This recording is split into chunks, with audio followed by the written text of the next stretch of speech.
Welcome everyone to the 12th round of the FIDE Candidates 2024. This is the playing hall where something special happened today. From the sole leader that Jan Nepomniachtchi was, we now have 3 leaders in the open section, Jan Nepomniachtchi, Hikaru Nakamura and Gukesh. Let's go to the game of Gukesh because he played a very interesting opening idea.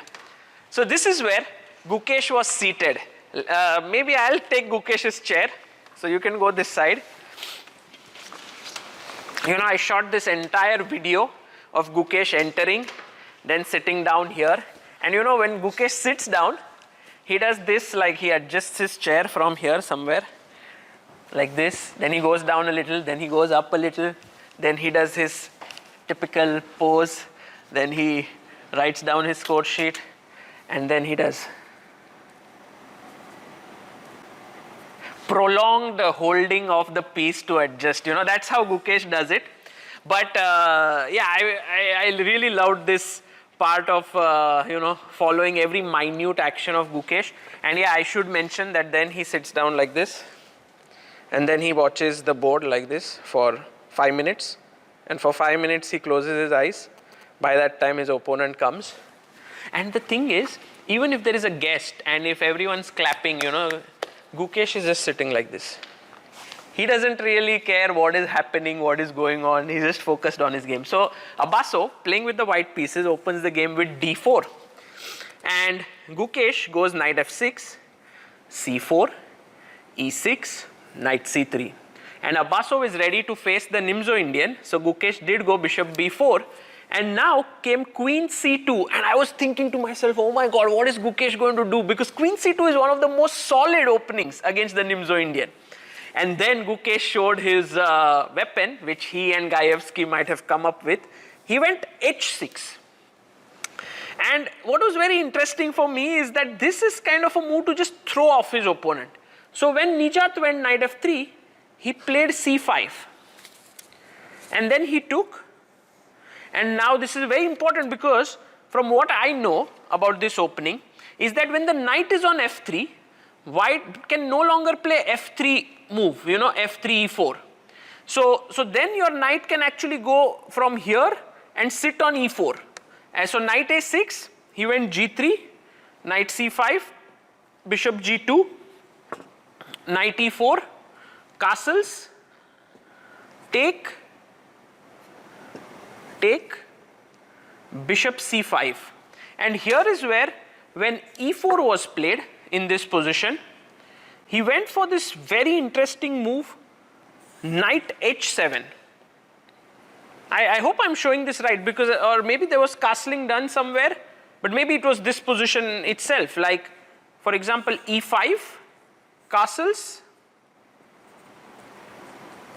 E5, rook b8, rook d1, castles, some bishop f4, and queen c7. And this is kind of the position we reached. And this is what Gukesh wanted. He went b6, like Abbasov went something like knight d2, b6, knight e4, bishop b7. And then he took here. He brought his rook here, placed his knight here, and there's an imbalance, in this position. And this is what Gukesh wanted. All that he wanted. Later on, he played b5. He exchanged this. He brought his rook here. And eventually, he managed to outplay. Actually, there was one moment where he went g5. And this is the moment where Abbasov had to take, he took h6, knight g6. He had to take the knight. And there was no reason why he didn't take. I mean, I didn't understand why did he not take on g6, because he could take on g6, take on h6. But he did not take it, and then Gukesh was a pawn up and he maneuvered and he won the game. And this was a big, big win for Gukesh because he won with the black pieces. Now he's in the lead with Nepo and Naka. So Nepo was playing here with Pragnananda. Naka was playing there against Firuza. And believe it or not, both of them, like I guess Nepo was okay with the draw because he had half a point lead. He wanted to press with white. But Naka really needed to win. And guess what opening they played? So, e4, this is Nepo versus Prag. e6, they both played e6, Firuza and Prag. d5, and you know what Nepo did? He took. And this is the same opening that Hikaru Nakamura also played. I don't understand why is exchange French becoming a weapon to play for a win. And this is the thing about chess. Like you saw Gukesh playing h6. You see Nepo Nishi and Nakamura playing exchange French. I think this is how chess is kind of evolving, yeah, the opening theory. And maybe this position that we see on the board right now might be the most played position in this tournament. Why do I say so? Because if you go from the Petrov move order,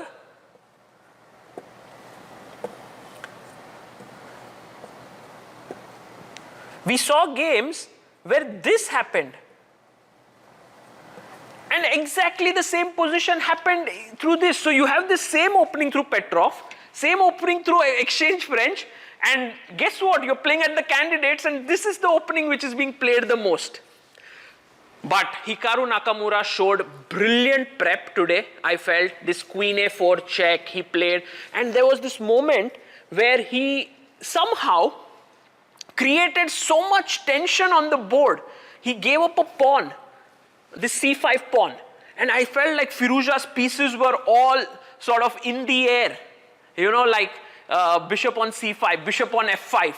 And then at a moment came this move where Nakamura took on c5, Firouzja pushed his pawn, like, you know, and then he took on f5. And here is where I was thinking to myself, the engine is showing the move queen d7. In the game, Firouzja did not find it. He played, I think, he played knight takes e1. But Hikaru comes to the analysis room and actually says queen d7. And I was like, my God, what do they calculate? How can they calculate this stuff? Because you're a piece down, and he sees that he can get the rook on d8, and he was afraid of this move, and this was exactly the move that was needed to hold. Now Nakamura is better. He's winning.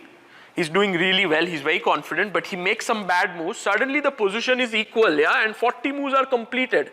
Very small edge to Naka. And suddenly I don't know what happens to Firouzja. He plays this move g5. And out of the blue, the game is suddenly in Nakamura's favor. And yeah, so there we have it. Hikaru Nakamura scores 3 wins in a row.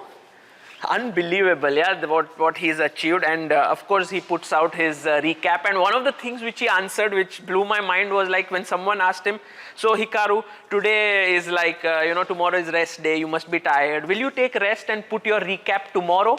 And Hikaru said, you know, if I don't put my recap immediately, I wouldn't even play the candidates. That's how important the recaps are for him. So there we have it. 3 leaders. And there is an outside chance for Caruana, who is half a point behind. Caruana was playing against Vidit on that board, and Caruana managed to win a beautiful game. I think it is one of those games where you realize that in a sort of symmetrical structure, how does one side press for a win? With extra space, and he slowly pushed his pawns, he slowly pushed his pieces around and managed to win. So he's half a point behind the field. If we have to analyze who has the best chances right now to win this candidates, there is a first rest day tomorrow and then 2 rounds. I would say Gukesh has a small edge because he has white against Alireza Firouzja, who's not in good form. And then in the end, last round, Gukesh plays black against Hikaru. So there, I feel like there's some tension because Hikaru will play. But in the penultimate round, Hikaru faces Nepo. And that is a big clash. I feel it might end in a draw. And Caruana also faces Nepo in the last round. So Nepo has 2 tough opponents. Well, all are quite tough, but really 2 tough in-form players. While Gukesh has 1 pairing which could end up in his favor. So let's see. There are also tie breaks. There's a special day dedicated to tie breaks, which is 22nd. If you are on the same points, there will be tie breaks. If more than 3 players are on the same points, there's also a round robin event. So the tie break day will be completely super exciting, which will happen. We will bring all that action. In the women's section, I want to give a special shout out to Vaishali. She won her third game in a row. Imagine she was having the worst tournament of her life. She was completely lost against Salimova, but then she beats her. Like, that was a lucky break. Then she wins yesterday with Goryachkina. And today, she managed to beat, again, in a wonderful game that she played, Anna Muzichuk. So she is now doing really well. And she was very happy and excited. But in the lead, we still have Tan Zhongyi, who's half a point ahead of Lei Tingye because both of them drew their games. Yes? Salimova won, didn't No, Salimova was completely winning, but yeah, she was +5, she didn't win.